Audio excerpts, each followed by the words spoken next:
E ao anjo da igreja que está em Sardes escreve: Isto diz o que tem os 7 Espíritos de Deus e as 7 estrelas. Conheça as tuas obras, que tens nome de que vives e estás morto. Sê vigilante e confirma os restantes, que estão para morrer, porque não achei as tuas obras perfeitas diante de Deus. Lembra-te, pois, do que tens recebido e ouvido, e guarda-o e arrepende-te. E se não vigiares, virei sobre ti como um ladrão, e não saberás a que hora sobre ti virei. Mas também tens em Sardes algumas poucas pessoas que não contaminaram suas vestes, e comigo andarão vestidas de branco, porquanto são dignas disso. O que vencer será vestido de vestes brancas, e de maneira nenhuma arriscarei o seu nome do livro da vida, e confessarei o seu nome diante de meu Pai e diante dos seus anjos. Quem tem ouvidos, ouça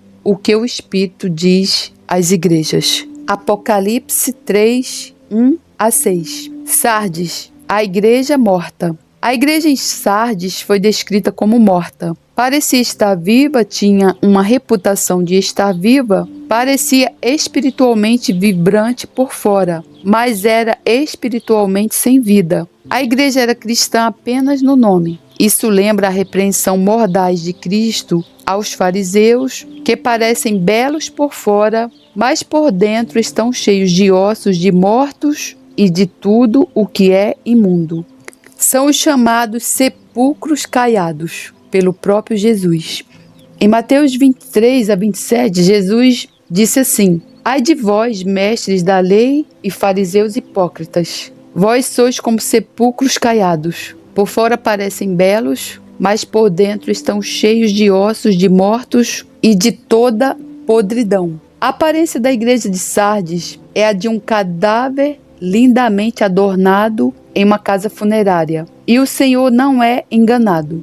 A igreja precisava despertar o Espírito vivo de Deus para ganhar vida.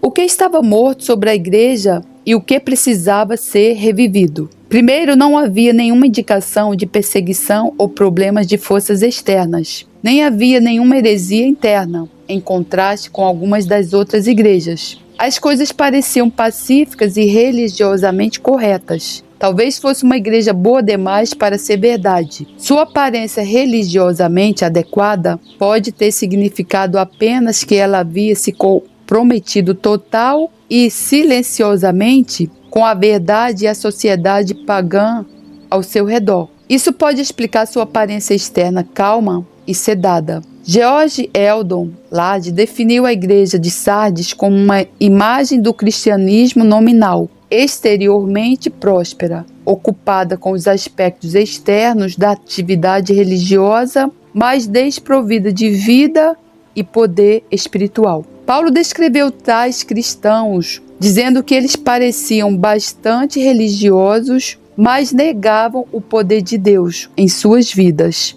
Sabe, porém, isto, que nos últimos dias sobrevirão tempos trabalhosos, porque haverá homens amantes de si mesmos, avarentos, presunçosos, soberbos, blasfemos, desobedientes a pais e mães, ingratos, profanos, sem afeto natural, irreconciliáveis, caluniadores, intemperantes, cruéis, sem amor para com os bons, traidores, obstinados, orgulhosos, mais amigos dos deleites do que amigos de Deus, tendo aparência de piedade, mas negando a eficácia dela. Destes, afasta-te. 2 Timóteo 3, 1-5. E o que esta comunidade de mortos-vivos precisava? Essa comunidade de mortos-vivos, igual está às igrejas de hoje, muitas delas precisam do poder de Deus para trazê-los de volta à vida. Precisa do óleo, precisa da unção do Espírito Santo de Deus. Cristo, portanto, deu a Sardes uma ordem chocante para acordar, acorde. O chamado estimulante tinha o objetivo de encorajar a igreja a agir. Os membros deveriam fortalecer o pouco que restava, obedecer, arrepender-se. Jesus disse à igreja em Sardes para acordar ou ele viria como um ladrão. vocês não saberão a que horas eu virei a vocês. Ele disse. O mesmo Jesus está dizendo hoje para essas igrejas. Acorde, arrependa-se, porque eu virei como um ladrão.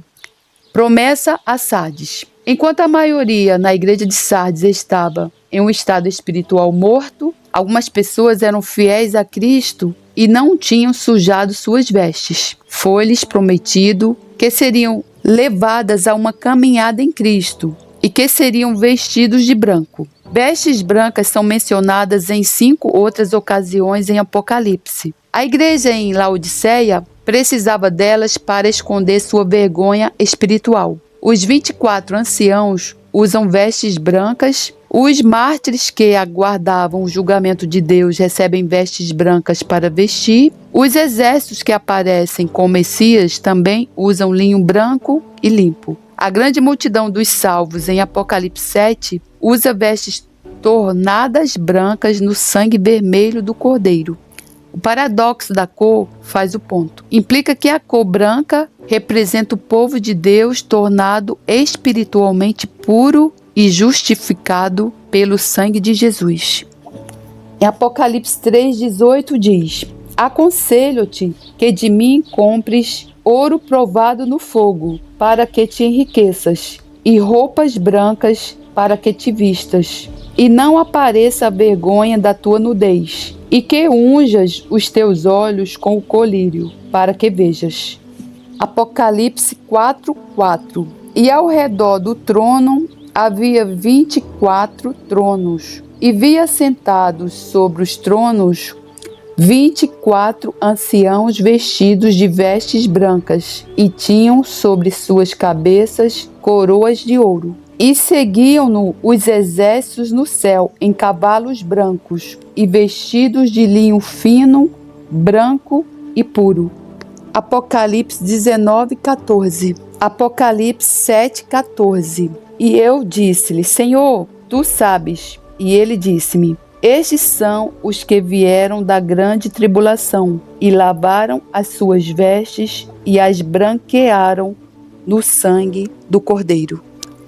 Então veja que vestes brancas são mencionadas em 5 outras ocasiões em Apocalipse. Isso significa que os poucos em Sardes que receberam vestes brancas foram tornados retos e justos diante de Deus. Não devemos perder de vista o fato de que as vestes são dadas aos sardos como um presente, refletindo o fato de que não nos justificamos por boas obras. Nós somos tornados espiritualmente retos pelas obras de Cristo. No mundo antigo, roupas brancas também significavam festividade. Eclesiastes aconselhou as pessoas a se vestirem de branco para desfrutarem de sua comida e bebida com o coração alegre. Eclesiastes 9:8 diz assim: Em todo o tempo sejam alvas as tuas roupas, e nunca falte o óleo sobre a tua cabeça.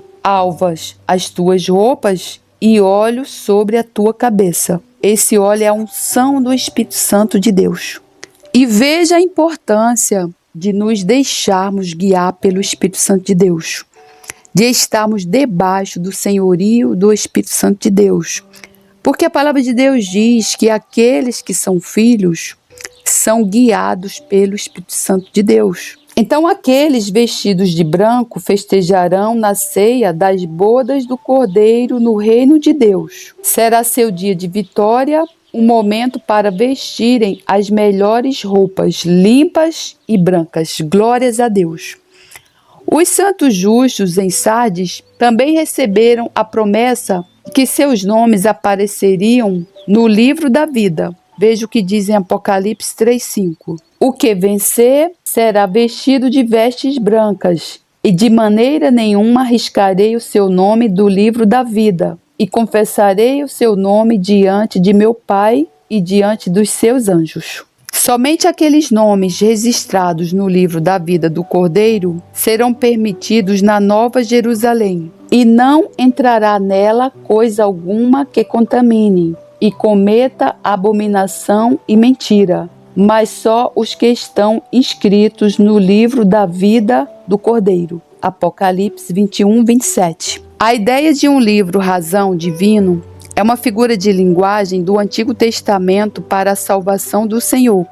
Veja o que diz no Salmo 69, 28. Sejam riscados do livro dos vivos e não sejam escritos com os justos. Em Êxodo 32, 32 diz assim: agora, pois, perdoa o seu pecado, se não, risca-me, peço-te do teu livro que tens escrito. E foi dito a Daniel que no fim dos tempos, todo aquele cujo nome for achado escrito no livro será salvo. Daniel 12, 1 diz assim: e naquele tempo se levantará Miguel, o grande príncipe, que se levanta a favor dos filhos do teu povo. E haverá um tempo de angústia, qual nunca houve, desde que houve nação até aquele tempo. Mas naquele tempo livrar-se-á o teu povo, todo aquele que for achado escrito no livro. Também era uma maneira comum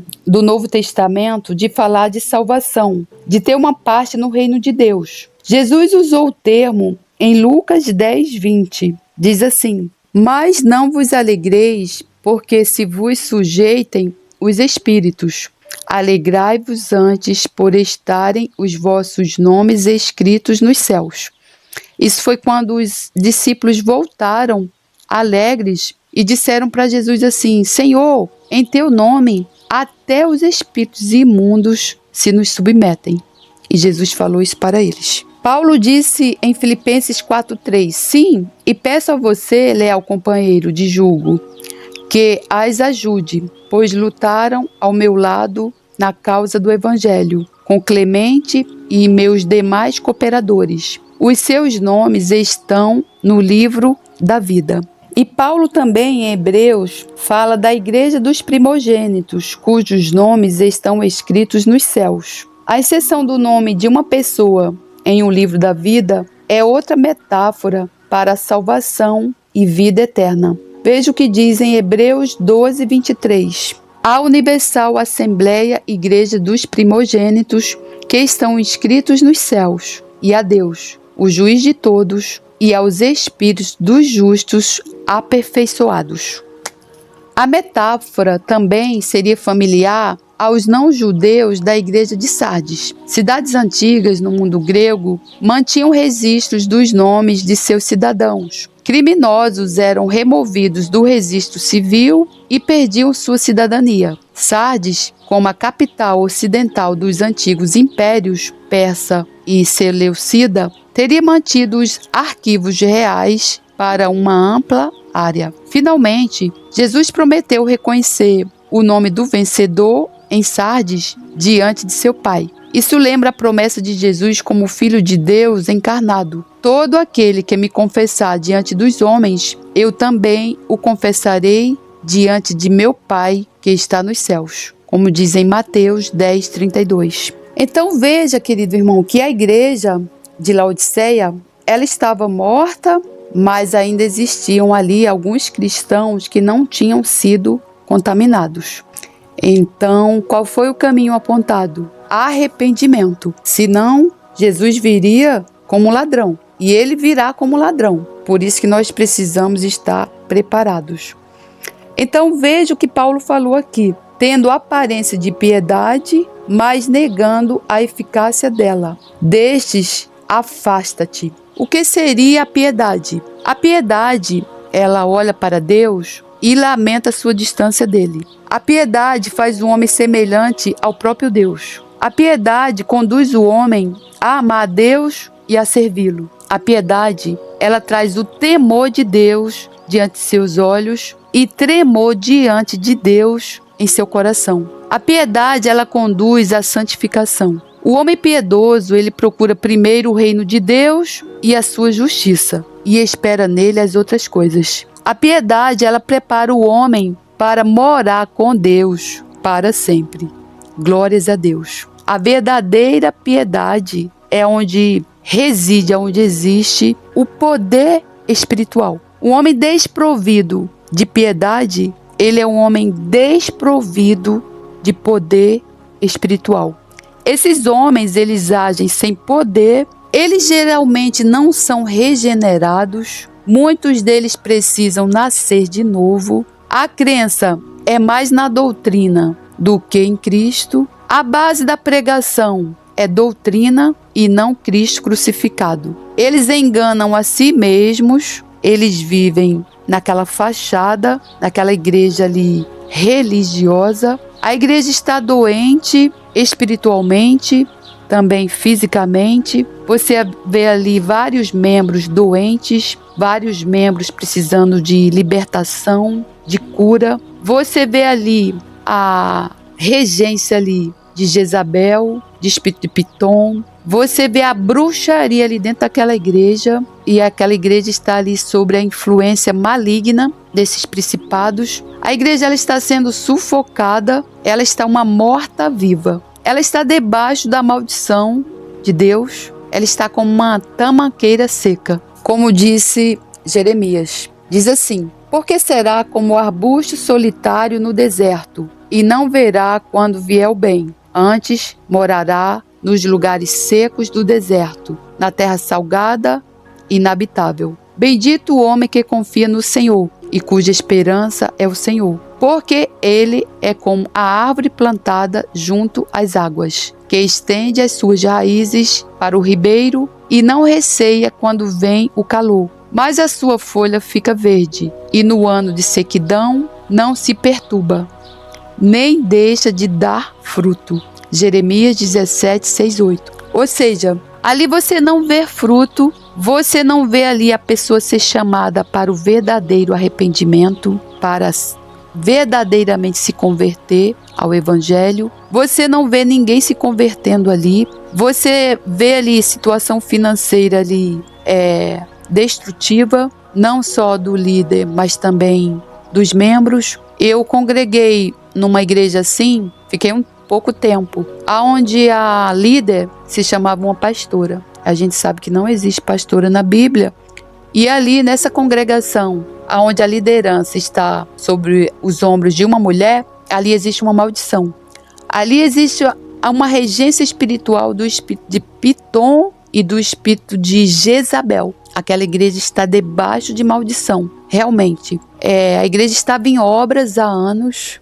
Os membros não tinham dinheiro para nada. Você via assim uma sequidão ali, e graças a Deus eu saí de lá. Depois eu fui para uma outra, eu só apenas frequentava. A igreja vazia, os bancos vazios, os bares na porta da igreja cheios, a música alta na porta da igreja, e aquela igreja ali vazia. 10 membros.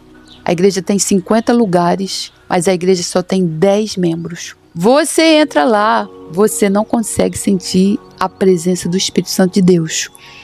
A vontade, na verdade, é você levantar-se e sair correndo. É uma coisa, assim, diabólica mesmo. Infelizmente, tem muitas igrejas assim.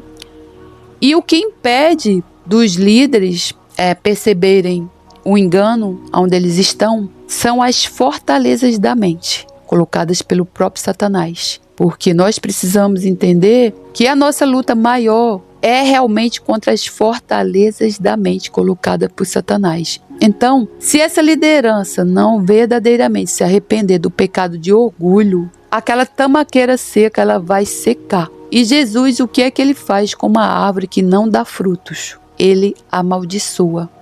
Ele mesmo diz que essa árvore será queimada, lançada no fogo. E o que a palavra de Deus diz sobre uma pessoa que confia no homem ou que faz da carne mortal o seu braço? Diz assim: assim diz o Senhor, maldito o homem que confia no homem, faz da carne mortal o seu braço e aparta o seu coração do Senhor. Isso eu já fiz esse pecado, eu já fiz obras mortas, obras na força do meu próprio braço, e eu já pedi perdão a Deus. Eu peço que vocês orem por mim, porque realmente é um aprendizado muito grande no início da minha caminhada. Mas eu estou buscando em Deus, estou me humilhando, preciso me humilhar mais com jejum para que eu vença esse pecado da obra da carne. Fazer do braço a nossa força. Faz da carne mortal o seu braço Isso é pecado. Porque a Bíblia diz que aqueles que são filhos, eles são guiados pelo Espírito Santo de Deus. Então, irmão, nós precisamos entender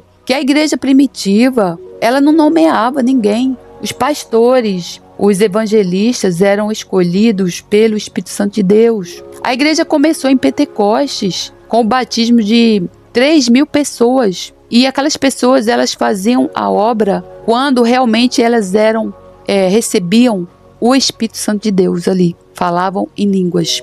Veja, quando a gente se converte, a gente recebe o Espírito Santo de Deus. Mas o poder do Espírito Santo de Deus, a gente só fala quando a gente é batizado no Espírito Santo de Deus. E por que isso é necessário? Porque sem o Espírito Santo de Deus, nós vamos operar na força do nosso próprio braço. E porque é assim que manda a palavra, é assim que diz a palavra. Paulo, ele quando escolheu lá membros para as igrejas lá, era debaixo de oração, jejum, e eles esperavam o Espírito Santo de Deus confirmar. Veja que quando Jesus subiu aos céus, ele mesmo disse que não deixaria a sua igreja órfã. Não vos deixarei órfãos, voltarei a vós. João 14:18. Deu aos discípulos a certeza de ficar com eles até o fim do mundo. Eis que estou convosco todos os dias até o fim do mundo. Mateus 28:20. E para não deixar a igreja órfã, mandou o Espírito Santo. Depois soprou sobre eles, dizendo-lhes: recebei o Espírito Santo. João 20:22. Deu-lhes o Espírito Santo no primeiro encontro com eles após a ressurreição, no cenáculo, no dia de Pentecostes. Disse Pedro, exaltado pela direita de Deus, havendo recebido do Pai o Espírito Santo prometido, derramou como vós vedes e ouvis. Atos 2:33. E assim, a comunhão da igreja com Jesus tornou-se, embora invisível, mais intensa. Após a ascensão, o Senhor deixou de estar com os seus para estar neles, em toda a igreja, através do Espírito Santo enviado a ela. Agora, se Jesus é o cabeça da igreja, Jesus prometeu que não deixaria sua igreja órfã. Jesus, através do Espírito Santo de Deus, Jesus enviou o Espírito da verdade para que a igreja se submeta a esse Espírito. Veja o que diz a palavra: se vocês me amam, obedecerão aos meus mandamentos. E eu pedirei ao Pai, e ele lhes dará outro conselheiro, para estar com vocês para sempre. O Espírito da verdade. O mundo não pode recebê-lo, porque não vê nem o conhece. Mas vocês o conhecem, pois ele vive com vocês e estará em vocês. Não os deixarei órfãos, voltarei para vocês. Dentro de pouco tempo o mundo não me verá mais. Vocês, porém, me verão, porque eu vivo. Vocês também viverão. Naquele dia compreenderão que estou em meu Pai, vocês em mim e eu em vocês. Quem tem os meus mandamentos e lhes obedece, esse é o que me ama. Aquele que me ama será amado por meu Pai, e eu também o amarei e me revelarei a ele. Então eu pergunto para você, quem é o supremo pastor da igreja? O Espírito Santo de Deus. Jesus é o cabeça da igreja, o Espírito Santo de Deus é o supremo pastor da igreja. Nós não mandamos na igreja do Senhor. Quem manda na igreja do Senhor? O Espírito Santo de Deus. Nós não podemos fazer nada na força do nosso braço. Isso é pecado. Nós precisamos nos arrepender desse pecado. Mas o que seria a aparência de piedade sem poder? Como Paulo fala. Esse é o pecado de muitas igrejas atuais, dos dias atuais.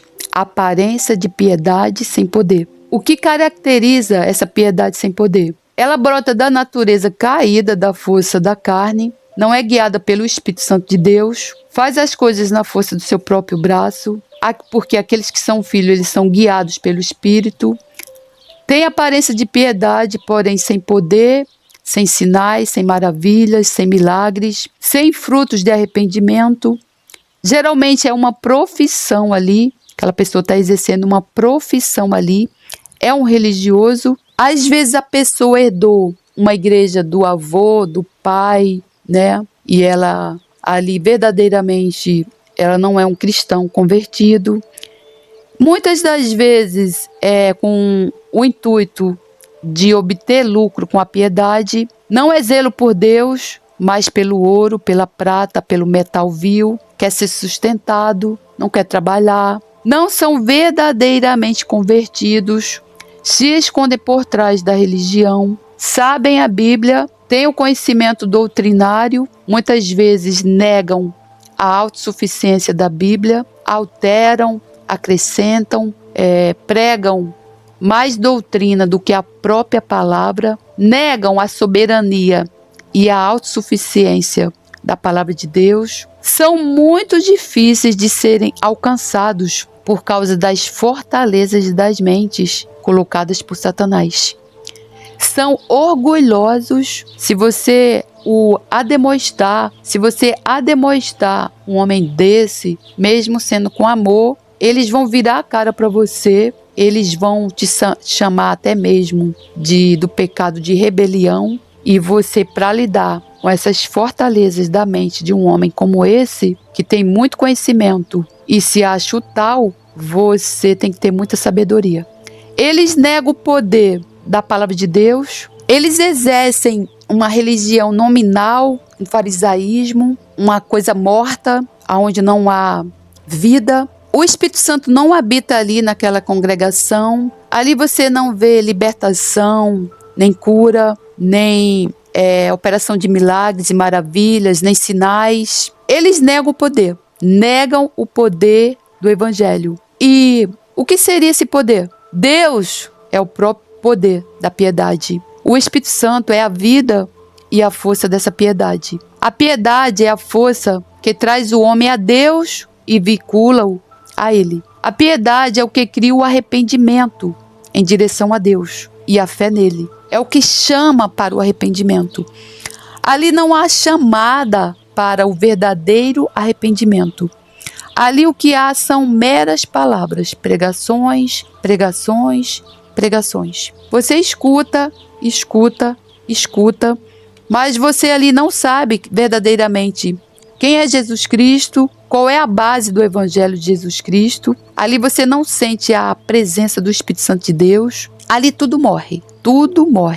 A piedade também é o resultado de uma grande mudança no coração de uma pessoa com referência a Deus e seu caráter. Ali verdadeiramente você não é convencido da justiça, do juízo e do pecado. E você vai ficar ali, você vai se tornar uma pessoa morta-viva, a cerviz endurecida, você vai estar ali debaixo da maldição, porque a maldição que está sobre a liderança também vem sobre os crentes, sobre as ovelhas. Veja, quando Davi pecou e fez o censo sem que Deus mandasse, por uma questão de orgulho, toda uma geração padeceu. E Davi falou assim: mas o que tem essas ovelhas com o meu pecado? Nós precisamos entender que a liderança espiritual sobre a nossa vida é algo muito sério. Irmão, não esteja debaixo de uma liderança que não existe na palavra de Deus, de pastoras, ou mesmo de um líder onde está no pecado, onde não se submete ao Espírito Santo de Deus, que faz obras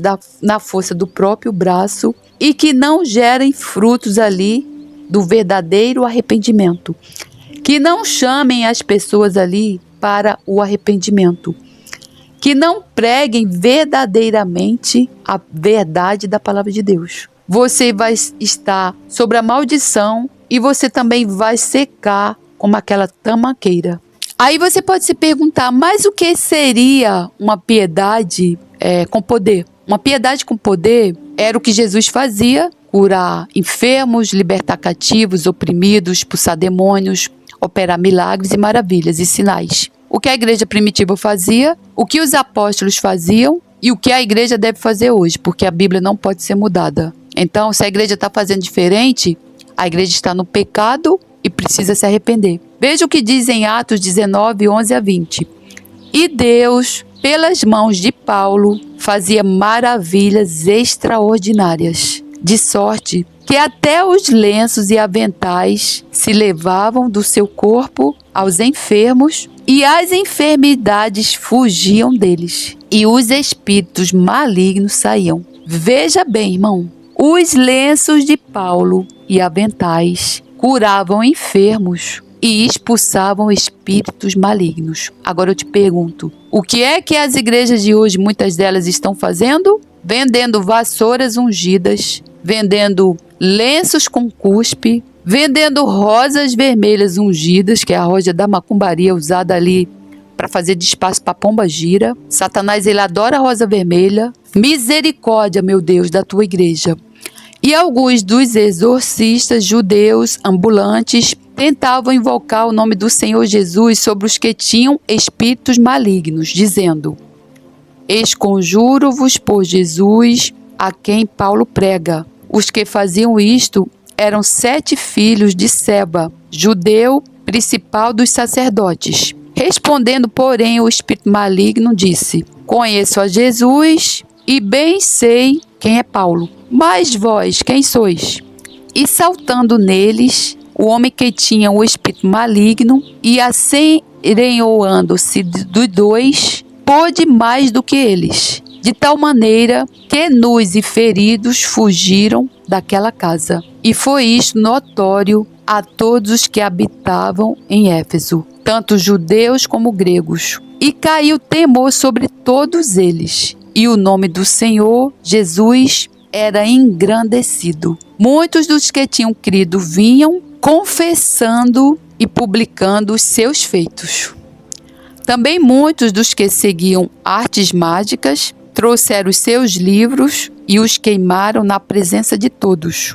E feita a conta do seu preço, acharam que montava 50.000 peças de prata. Assim, a palavra do Senhor crescia poderosamente e prevalecia. Glórias a Deus, louvado seja o seu nome. Veja, irmão, o que é um evangelho com poder. Veja aqui que os filhos do fariseu, do Seba, eles foram expulsar os espíritos malignos em nome de Paulo. E o que os espíritos malignos falaram para ele? Paulo, eu sei quem é. Jesus, eu também conheço. Mas e vocês, quem são? Partiram para cima dos filhos dele, deram-lhe uma surra, rasgaram a roupa e eles saíram correndo, feridos e nus.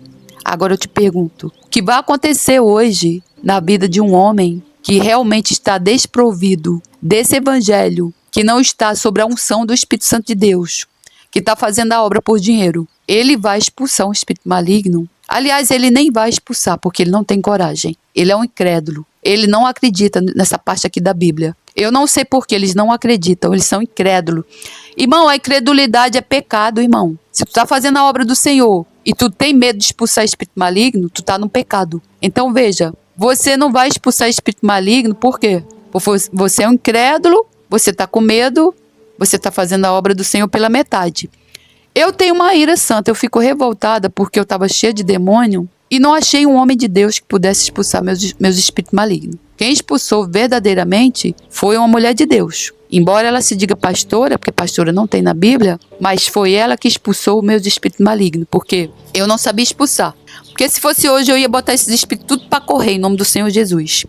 Veja, irmão, isso é um evangelho com poder. Isso é operar maravilhas extraordinárias no nome do Senhor. Isso são os sinais. É isso aqui, irmão, que transforma vidas. É isso aqui que faz com que a pessoa creia poderosamente no evangelho. Não são meras palavras, não são doutrinas. É isso aqui que Paulo fazia. Quer ver o outro homem que operava maravilhas? Filipe. Filipe era sozinho em Samaria. Veja o que Filipe fazia. Filipe estava em Samaria. Filipe, descendo a cidade de Samaria, anunciava-lhes a Cristo.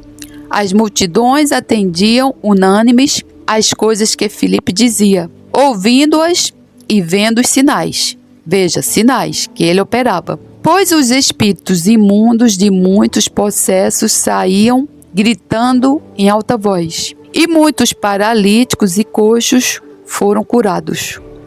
E houve grande alegria naquela cidade. Ora, havia certo homem chamado Simão, que ali praticava a mágica, iludindo o povo de Samaria, insinuando ser ele grande vulto, ao qual todos davam ouvidos, do menor ao maior, dizendo: esse homem é o poder de Deus. chamado o grande poder. Aderiam a ele porque havia muito os iludira com mágicas. Quando, porém, deram crédito a Filipe, que os evangelizava a respeito do reino de Deus e do nome de Jesus Cristo, veja, reino de Deus e nome de Jesus Cristo, iam sendo batizados, assim homens como mulheres. O próprio Simão abraçou a fé e, tendo sido batizado, acompanhava Filipe de perto, observando extasiado os sinais e grandes milagres praticados. Glórias a Deus, louvado seja o nome do Senhor e a sua palavra. Então veja, Filipe sozinho, Filipe era um evangelista, ele estava em Samaria sozinho, ali não tinha coro, não tinha louvores, não tinha dançarina, não tinha guitarra, não tinha piano, não tinha nada, só Filipe e o Espírito Santo de Deus. Filipe ali operou sinais. Quais foram os sinais? Confrontou as trevas, os espíritos imundos, os espíritos malignos. Hoje os crentes estão tomados, todos eles, por espíritos malignos, precisando de libertação, e o pastor lá só pregando a Ave Maria, misericórdia, meu Deus, só pregando doutrina, doutrina, doutrina, doutrina, quando na verdade o que tem que pregar? Jesus. O reino de Deus é chegado, o nome de Jesus Cristo. O reino de Deus é chegado, arrependei-vos porque é chegado o reino de Deus. Mas você vai pregar isso?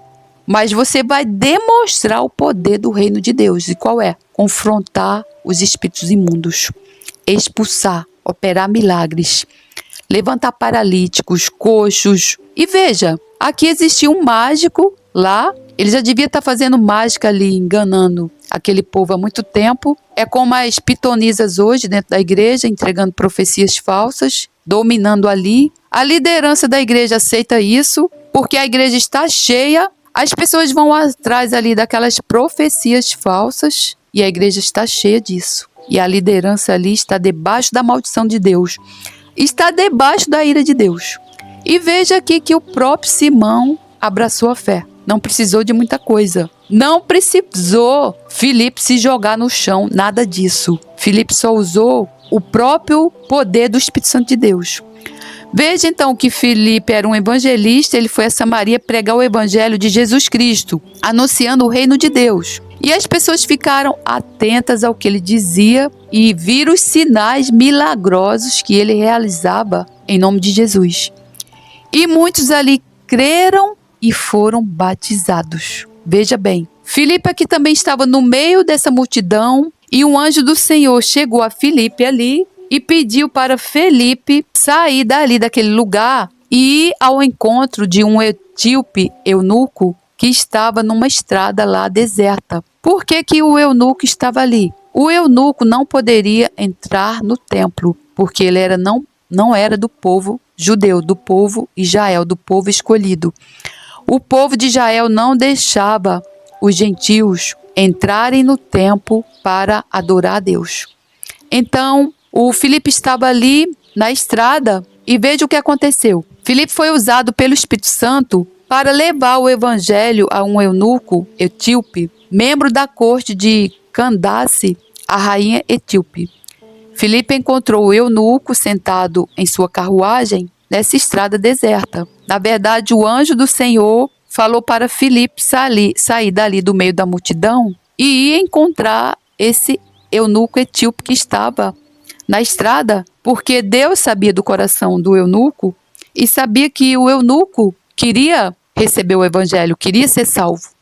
Então, o Filipe foi lá, foi desviado pelo Espírito Santo de Deus para encontrar esse eunuco, e ele encontrou ele lá lendo Isaías e tentando entender as palavras do profeta. Então Filipe se ofereceu para explicar, e o eunuco o convidou para subir e sentar-se com ele. No final, o eunuco foi salvo e batizado naquela mesmíssima hora ali. Imediatamente após o batismo, o Espírito do Senhor arrebatou Filipe para Azoto, onde ele continuou pregando o evangelho nas cidades de Cesareia. Veja o que diz em Atos 8, 26 a 39. Ora, E o anjo do Senhor falou a Filipe, dizendo: levanta-te e vai para o lado do sul, ao caminho que desce de Jerusalém para Gaza, que está deserta. E levantou-se e foi. E eis que um homem etíope, eunuco, mordomo de Candace, rainha dos etíopes, o qual era superintendente de todos os seus tesouros, e tinha ido a Jerusalém para adoração. Regressava e, assentado no seu carro, lia o profeta Isaías. E disse o Espírito a Filipe: chega-te e ajunta-te a este carro. E correndo Filipe, ouviu que lia o profeta Isaías, e disse: entendes tu o que leis? E ele disse: como poderei entender se alguém não me ensinar? E rogou a Filipe que subisse e com ele se assentasse. E o lugar da escritura que lia era este: foi levado como a ovelha para o matadouro, e como está mudo o cordeiro diante do que o tosquia, assim não abriu a sua boca. Da sua humilhação foi tirado o seu julgamento. E quem contará a sua geração? Porque a sua vida é tirada da terra. E respondendo o eunuco a Filipe, disse: rogo-te, de quem diz isto o profeta? De si mesmo ou de algum outro? Então Filipe, abrindo a sua boca e começando nesta escritura, lhe anunciou a Jesus. E indo eles caminhando, chegaram a uma certa água, e disse o eunuco: eis aqui água que impede que eu seja batizado. E disse Filipe: é lícito, se creis de todo o coração. E respondendo ele, disse: creio que Jesus Cristo é o Filho de Deus. E mandou parar o carro, e desceram ambos à água, tanto Filipe como o eunuco, e o batizou. E quando saíram da água, o Espírito do Senhor arrebatou a Filipe, e não o viu mais o eunuco, e jubiloso continuou o seu caminho. Então veja bem, irmão, Filipe, ele estava no meio de uma multidão, e o Espírito Santo, veja, o Espírito Santo, Filipe não foi lá na força do próprio braço, mandou ele se ajuntar àquele carro, porque Deus sabia que aquele homem queria verdadeiramente um encontro com Jesus. Filipe encontrou com ele lá. Ele estava lendo a profecia, onde falava ali do sacrifício de Jesus, da ovelha que foi levada para o matadouro. Claro que ele não estava entendendo, porque a gente, quando não tem o Espírito Santo de Deus, a gente não entende a Bíblia. Então Filipe explicou para ele quem era aquela ovelha que estava sendo levada para o matadouro. Filipe explicou para ele que Jesus tinha sido crucificado por nós, justificado, que ele era nosso Salvador, que ele era o Filho de Deus, que ele era o Cordeiro de Deus que tira o pecado do mundo. E ali naquela hora, o eunuco creu, foi salvo. Veja, o eunuco não precisou fazer curso para ser batizado. O eunuco foi batizado numa poça de água. Irmão, em nome do Senhor Jesus. Porque você, irmão, conhece a Bíblia e diz para suas ovelhas aí que ela tem que fazer um curso. Diz que ela tem que esperar 4, 5 meses para ser batizada, irmão. Pelo amor de Deus, irmão. Não altere, irmão, a palavra de Deus. Eu mesma, para ter sido batizada, eu tive que me batizar no mar. Um homem lá dos Estados Unidos que teve que fazer uma ligação por WhatsApp, através de uma irmã minha que mora em Portugal, uma serva do Senhor, para eu ser batizada. Porque eu não achava ninguém que quisesse me batizar. As pessoas das igrejas que eu fui, eu tinha que fazer curso. Na Batista, se eu não me engano, você tem que fazer um curso de 1 ano. Irmão, em nome do Senhor Jesus, leia a palavra de Deus, irmão, porque é a palavra que liberta. Não se deixe enganar, irmão, em nome do Senhor Jesus. Então veja, o que aconteceu com Filipe depois disso? Filipe foi arrebatado para uma outra cidade, pelo próprio Espírito Santo de Deus. Mais tarde, alguns anos depois, Filipe foi encontrado numa cidade. Veja o que diz a Bíblia. Veja, 20 anos depois, Filipe é mencionado novamente, ainda em Cesareia. Em Atos 21, 8-9, diz: Paulo e Lucas e outros estavam viajando para Jerusalém, quando resolveram parar na casa de Filipe em Cesareia. Eles ficaram com Filipe por vários dias. Filipe tinha 4 filhas solteiras naquela época, todas com o dom da profecia. Essa é a última vez que a Bíblia menciona o evangelista Filipe. Atos 21, 8 a 9. Diz assim: partindo no dia seguinte, chegamos a Cesareia e ficamos na casa de Filipe, o evangelista, um dos 7. Ele tinha 4 filhas virgens que profetizavam. Veja que coisa mais linda! Filipe aqui já devia ter um homem aí de seus 50 ou 60 anos. Tinha 4 filhas virgens que profetizavam. Irmão, veja como é a vida com Deus. As filhas de Filipe, elas eram profetisas.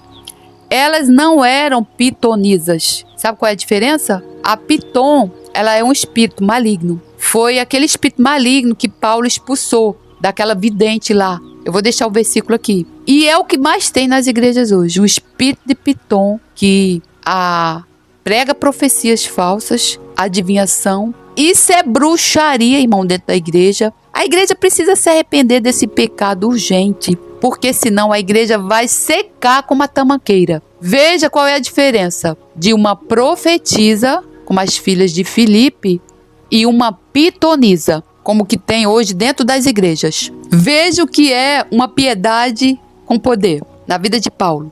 E chegou a Derbe e Listra, e eis que estava ali um certo discípulo por nome Timóteo, filho de uma judia que era crente, mas de pais grego, do qual davam bom testemunho os irmãos que estavam em Listra, em Icônio. Paulo quis que esse fosse com ele e, tornando-o, circuncidou, por causa dos judeus que estavam naqueles lugares, porque todos sabiam que seu pai era grego. E quando iam passando pelas cidades, lhes entregavam para serem observados os decretos que haviam sido estabelecidos pelos apóstolos e anciãos em Jerusalém. De sorte que as igrejas eram confirmadas na fé e cada dia cresciam em número. Veja, glórias a Deus. E passando pela Frígia e pela província da Galácia, foram impedidos pelo Espírito Santo de anunciar a palavra na Ásia. Veja, foram impedidos. E quando chegaram a Mísia, intentavam ir para a Bitínia, mas o Espírito não lhe permitiu. Vejam, o Espírito não lhe permitiu. E tendo passado por Mísia, desceram a Troade. E Paulo teve de noite uma visão, em que se apresentou o homem da Macedônia, e lhe rogou, dizendo: passa a Macedônia e ajuda-nos. E logo depois dessa visão, procuramos partir para a Macedônia, concluindo que o Senhor nos chamava para lhes anunciarmos o Evangelho. E navegando de Troade, fomos correndo em caminho direito para Samatrácia, e no dia seguinte para Neápolis, e dali para Filipos, que é a primeira cidade desta parte da Macedônia. E é uma colônia, e estivemos alguns dias nessa cidade. E no dia de sábado saímos fora das portas, para a beira do rio, onde se costumava fazer oração, e assentando-nos, falamos às mulheres que ali se ajuntaram. E uma certa mulher chamada Lídia, vendedora de púrpura, da cidade de Tiatira, e que servia a Deus, nos ouvia. E o Senhor lhe abriu o coração, para que estivesse atenta ao que Paulo dizia. Veja, irmão, quem abre o nosso coração para receber a palavra? O próprio Deus, o próprio Senhor. Por isso que você precisa escutar, dar ouvidos à palavra de Deus. E depois que foi batizada, ela e a sua casa nos rogou, dizendo: se haveis julgado que eu seja fiel ao Senhor, entrai em minha casa e ficai ali. E nos constrangeu a isso. E aconteceu que, indo nós à oração, nos saiu ao encontro uma jovem que tinha espírito de adivinhação, a qual, adivinhando, dava grande lucro aos seus senhores. Essa, seguindo a Paulo e a nós, clamava, dizendo: estes homens que nos anunciam o caminho da salvação são servos do Deus Altíssimo. Veja bem, ela sabia que eles estavam anunciando o caminho da salvação. Por quê? O espírito maligno de Pitom que estava nela ali, que sabia. Isso fez ela por muitos dias. Mas Paulo, perturbado, voltou-se e disse ao espírito: em nome de Jesus Cristo, te mando que saias dela. E na mesma hora saiu. E vendo seus senhores que a esperança do seu lucro estava perdida, prenderam Paulo e Silas e os levaram à praça, à presença dos magistrados. e apresentando-os aos magistrados, disseram: estes homens, sendo judeus, perturbaram a nossa cidade. Atos 1-20. Agora eu te pergunto, irmão, em que a sua liderança tem perturbado a sua cidade aí, o seu bairro, ou mesmo a sua casa, a sua vida? Você pode estar aí enferma, com vários demônios, precisando de libertação, e ele se esquivando e fazer o trabalho que Jesus manda fazer, porque ele é o cabeça e a gente tem que obedecer. Veja aqui essa situação. A moça, ela tinha um espírito de Piton. O espírito de Piton é uma cobra. Você pesquisa lá o que significa essa cobra. Essa cobra, ela mata sufocando. Ela pega a vítima, ela enrola a pessoa e ela mata ali sufocando. Então ela vai sufocar, ela vai matar o ministério, a unção do Espírito. Ela vai matar a vida naquela congregação. Ela vai matar ali o espiritual, o financeiro. Aquela igreja ali, ela vai secar, como se fosse uma tamaqueira. Vai secar, seca tudo. Seca o casamento, a vida dos membros, os casamentos se desfazem, a vida financeira anda para trás, tudo dá errado. É só a misericórdia de Deus. Eu tenho uma amiga que ela é falsa profetisa. Eu a encontrei outro dia, ela estava nas trevas. Tinha batido com o carro, a vida toda ruim, ela parecia mesmo depressiva. É só a misericórdia de Deus. E os líderes, o que é que eles fazem? Eles gostam, porque a igreja fica lotada. As pessoas não vão mais ali buscar a palavra. Vão buscar a profetisa. Eis que te digo, eis que te disse. Deus falou para tu largar desse ministério. Deus falou para tu largar teu marido. Deus falou isso, isso e isso. E as pessoas vão fazendo. É só a misericórdia de Deus. E qual é o caminho, irmão? Eu não estou apontando o dedo. Deus me livre desse pecado. Eu estou ademostrando a igreja de Jesus. Eu sou a igreja de Jesus. Jesus é o meu cabeça. Eu também sou uma pecadora, mas eu estou fazendo por amor. Eu amo a igreja de Jesus e muitas vezes a gente tem que pegar o chicote como Jesus pegou lá no templo lá, saiu derrubando as cadeiras, as mesas, expulsando os agiotas que ficavam ali. E Jesus não fez isso manso não, Jesus fez isso brabo. Ele não fez irado, ele fez bravo. É diferente, você ficar irado e você ficar com raiva. É muito diferente. Jesus fez isso, por quê? Porque o seu próprio povo impedia ali que os gentios entrassem no templo para adorar, enquanto que do lado de fora faziam comércio da palavra de Deus. O próprio Jesus ali falou para eles que chamou eles de covil de ladrões. Então, se Jesus ficou com raiva, se Jesus pegou o chicote, derrubou as mesas, derrubou as cadeiras, falou para ele se afastar dali, estava bravo. Por que a gente também não pode ficar bravo? Veja, a gente não pode ficar bravo com o nosso irmão. Jesus não pegou o chicote e deu chicotada nos irmãos, não. Jesus derrubou as cadeiras, as mesas. Jesus estava honrando o Pai. Jesus estava honrando a casa do Senhor. Ele estava fazendo isso por amor a Deus, por amor à sua palavra. Então nós também precisamos fazer isso. A gente vai demonstrar o irmão, sim. A gente vai demonstrar com amor. Mas a gente pode pegar o chicote e dar nas costas de quem? De Satanás. É ele que está fazendo isso. Como é que a gente dá o chicote nas costas de Satanás? A gente jejuma, a gente ora, a gente clama, a gente intercede por as igrejas, a gente usa as armas da milícia do Senhor, porque elas não são carnais, mas poderosas em Cristo Jesus. Então, assim, a gente precisa ter amor ao pecador. Mas a gente precisa se irar contra o pecado, contra a doença, irmão. Nós não podemos, irmãos, tratar a doença, um cancro que está ali comendo a pessoa, a pão de ló, não. Com mel, passando a mão na cabeça. Não, irmão. A gente combate as trevas com a luz, com a palavra, com a verdade da palavra. A gente precisa se levantar enquanto igreja e defendermos a igreja do Senhor, porque veja bem, a Bíblia diz que nós vamos prestar contas a Deus das nossas obras, das nossas palavras e pelos atos de omissão. Sim, irmão, nós vamos responder a Deus, perante a Deus, pela nossa omissão. em não defender o evangelho, em não defender a igreja do Senhor. Irmão, veja bem, milhares e milhares de irmãos, de santos, eles foram trucidados, eles foram mortos, vivos, queimados. Eu tenho um livro aqui no canal sobre os mártires da igreja primitiva. Se você escutar, você vai cair de joelhos, de pranto, você vai chorar, você vai ficar numa tristeza. Aquelas pessoas, aqueles santos, eles foram mortos, vivos, trucidados. Teve uma mulher que o Satanás lá, porque aquelas pessoas só podiam estar incorporadas, furaram a barriga dela, ela com um bebê ali prestes a dar à luz. Mataram, queimaram, mataram em praças, queimaram como porcos vivos. Irmão, essas pessoas morreram por amor à palavra de Deus, pelo testemunho de Jesus. Enquanto que a gente aqui está se acovardando, falando assim, ai, eu não posso julgar, eu não vou falar nada, eu não posso julgar. E é isso que a igreja diz assim, fica calado aí porque tu não pode julgar não. Irmão, a Bíblia diz que nós vamos julgar as nações e os anjos. Como é que a gente vai ficar calado perante o que estão fazendo aí dentro da igreja do Senhor? Me fala, irmão, em nome do Senhor Jesus.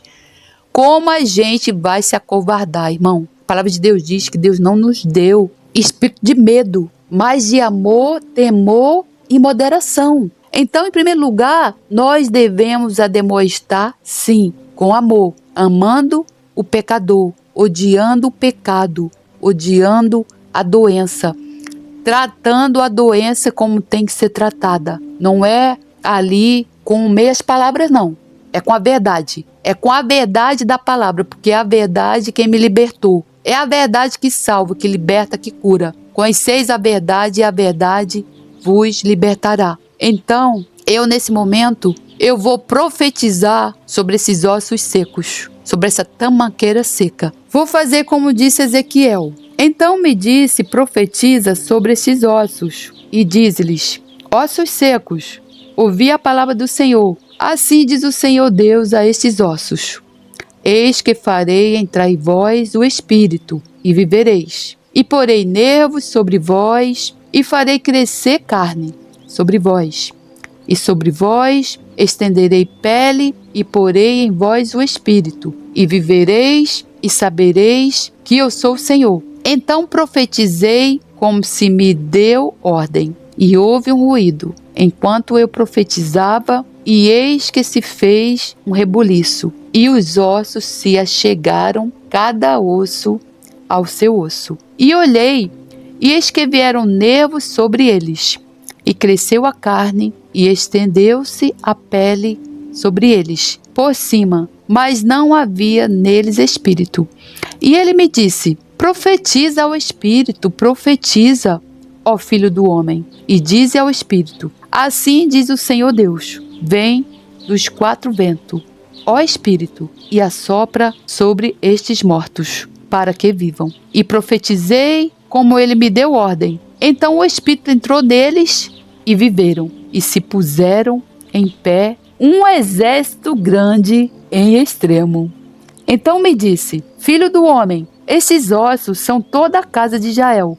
Eis que dizem, os nossos ossos se secaram, e pereceu a nossa esperança. Nós mesmos estamos cortados. Portanto, profetiza e dize-lhes, assim diz o Senhor Deus, eis que eu abrirei os vossos sepulcros, e vos farei subir das vossas sepulturas, ó povo meu, e vos trarei a terra de Israel. Glórias a Deus, louvado seja o Senhor pela sua palavra. Então, eu estou profetizando sobre esses ossos secos e mortos, o Espírito, para que a igreja do Senhor viva, para que haja um avivamento na casa do Senhor e o óleo da unção do Espírito Santo de Deus seja derramada e a igreja faça o seu trabalho, faça o trabalho que o Espírito Santo quer que ela faça, para que o reino do Senhor avance e a glória seja dada somente a Ele, pelos séculos dos séculos.